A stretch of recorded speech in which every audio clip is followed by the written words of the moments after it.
نابالغ اور مجنون کی طرف سے قربانی کرنے کا کیا حکم فقہا نے نقل کیا ہے؟ چنانچہ نابالغ بچہ اور دیوانہ شخص پر قربانی کا وجوب شریعت نے نہیں رکھا ہے،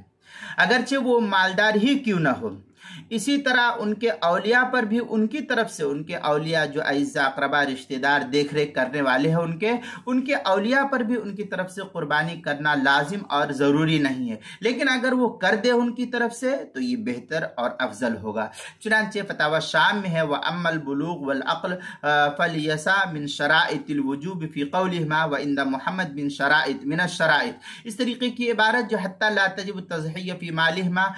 اس طریقے کی عبارت فتاوی شامی جو زکریہ بک ڈپو دیوبند کا ہندی نسخہ ہے اس کی 9ویں جلد صفحہ 458 اور کراچی کا چھپا ہوا نسخہ اس کی 6ٹھی جلد صفحہ 316، فتاوی تاتار خانیہ میں ہے لا تجب الاضحیہ فی مال المجنون، یہ فتاوی تاتار خانیہ جو زکریہ بک ڈپو دیوبند کا ہندی نسخہ ہے اس کی 17ویں جلد صفحہ 409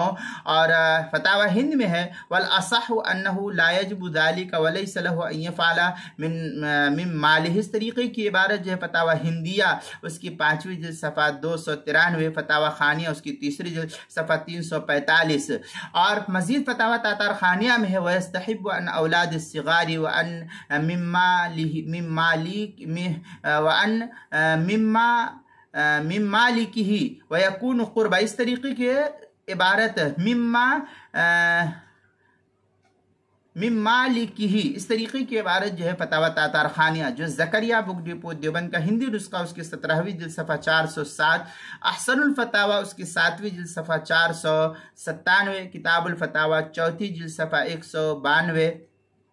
کتاب المسائل اس کی 2ری جلد صفحہ 306 اور 307 پر اس کو نقل کیا گیا ہے۔